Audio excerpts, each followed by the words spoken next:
بچه‌ها سلام، چطورید؟ خوش اومدید به قسمت دهم از بازسازی پیکان. عرضم به خدمتتون که ریش میشه رو زدم، چقدر جوون شدم. چه جذاب شدی. عرضم به خدمتتون که ما امروز رفتیم واسه مجوز تعویض رنگ و اصلا جاش نبود که فیلم برداری کنیم، چون خیلی اذیت میکردن اونجا. دوربینو میآوردیم بالا، خیلی میخواستن اذیت کنن، دنبال اذیت کردن بودن، اصلا دوربینو میآوردیم بالا. و کاری که کردیم این بود که مجوز تعویض رنگو گرفتیم و گفتش که برید هر رنگی دلتون میخواد بزنید، بردارید بیارید، فقط رنگای نزنید. چقدر اینو الان کجا داری میری؟ الان کجا؟ گاوو نگاه کن، واقعا یک گاوو نگاه کن. همسال همینه دیگه جان. آره لاستیک عقب. آره و امیر الان داشتیم میامدیم یه بچه گربه. آره یه بچه گربه وسط اتوبان بود، تا زدیم بغل بیایم پایین. صحنه هنوز جلوی چشم منه. درو باز کردم اومدیم پایین. حاجی دید بهشون بگو چقدر بود. انقدر بچه تازه داشت راه میرفت. یه اتوبان دارم. بگو زیر رکاب نزنه، فقط بگو زیر دف بزنه. داداش زیر دف بزن، زیر رکاب نزن.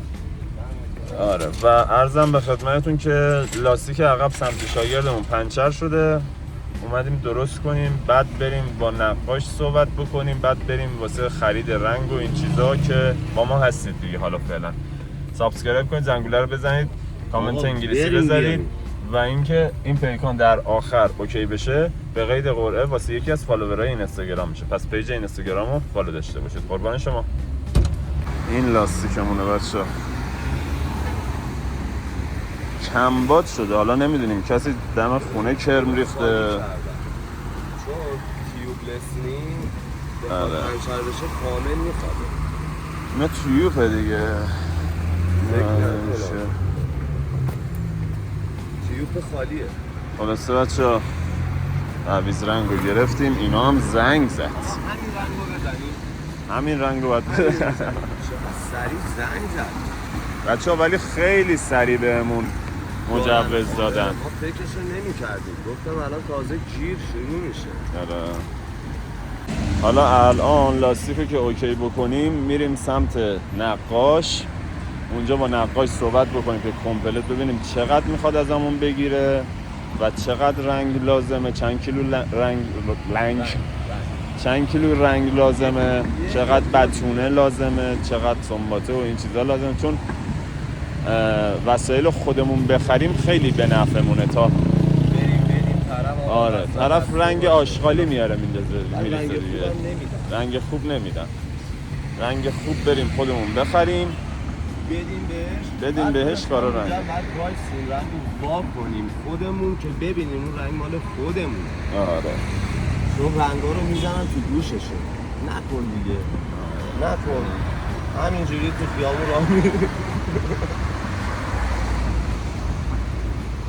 بچه‌ها فکر کنید واسه بچه گربه مثلا ما پیاده شدیم، لنکروز وایساد، پرادو وایساد، KMC وایساد، بعد فکرشو نمی‌کرد یه پیکان، بعد همه دختر، بعد ما وایسادیم با پیکان درا باز دویدیم. بعد باورشون نمیشد، ولی حیف شد دیگه بچه گربه ما. چه خوشگلم بود. آره.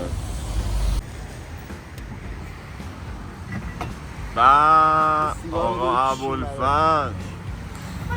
بچه‌ها ابوالفضل آیت الله کاشانی اینجا سر شاینه.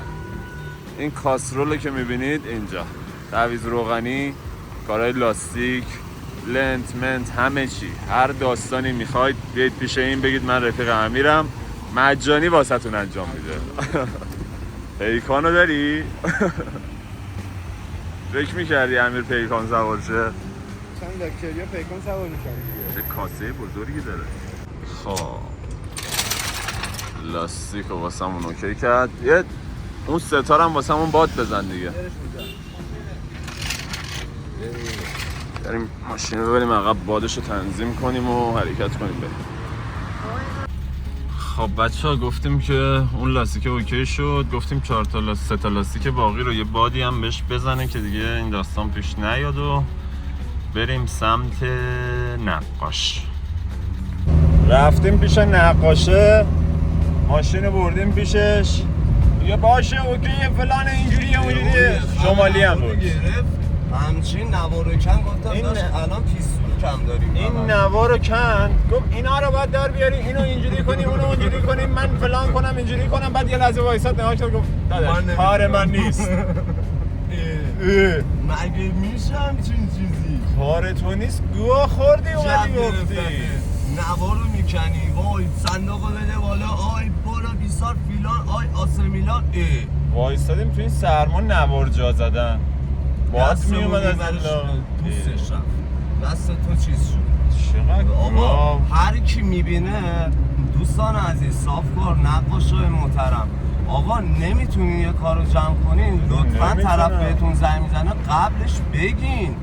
آره دیگه یه ساعت ما تو راه بودیم قشنگ اومد این برای نگاه کرد آره. چراغا رو باید باز کنید چراغ عقب باید باز کنید این برای باز کنید من آقا، نمیتونم. نوارو چرا کندی؟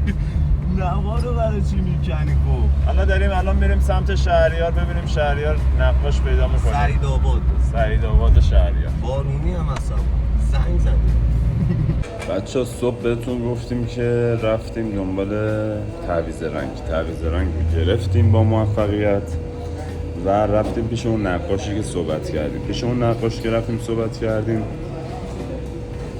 گفتش که آقا کار من نیست و فلان و بیسار من نمیتونم و از اینجور کارا.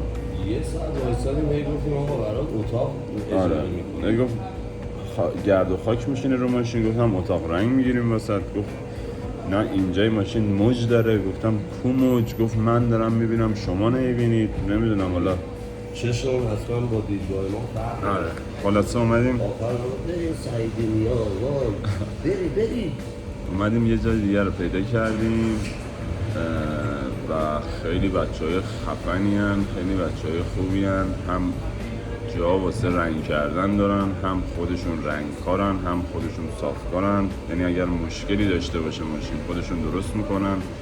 اگر رنگ هر مدلی بخوایم واسمون اوکی میکنن. دیگه واسه بگم که یه تیم قویه و تیم قوی دیگه داریم. ما ستاره رو میخوایم اوکی کنیم خودشون اوکی میکنن. هر کاری بخوایم بکنیم خودشون اوکی میکنن. این بازی رو دستشونه دیگه. آره و عرضم به خدمتتون که بریم تا فردا ساعت 10-11 صبح بعد بیایم ماشین رو بذاریم دیگه تا 10 روز اینجوریه.